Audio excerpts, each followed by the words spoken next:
আমার তেলটা গরম হয়ে গেছে, এরপরে দিয়ে দেবো ফোড়ন একটু কালো জিরা। কালো জিরা পরে আমি যে মাছটা মেখে রেখেছিলাম সে মাছটাকে আমি দিয়ে দেবো।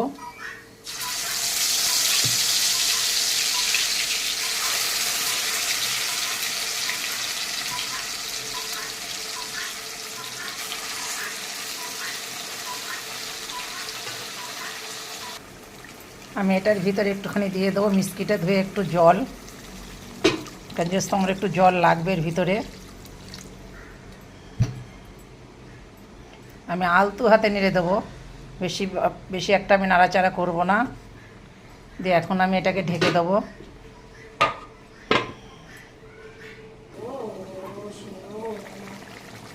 আমার মাছটাকে আমি ঢাকাটা তুলে নিয়েছি, এখন আলতু হাতে একটু নেড়ে দেবো।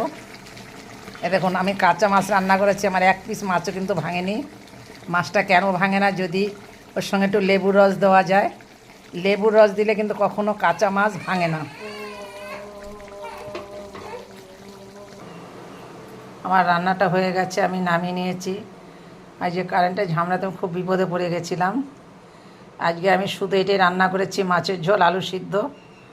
এটা দিয়ে আজকে খাওয়া দাওয়া হবে আমার ভিডিওটা দেখে একটা লাইক কমেন্ট শেয়ার করে দেবেন, তাতে আমি খুব খুশি হব।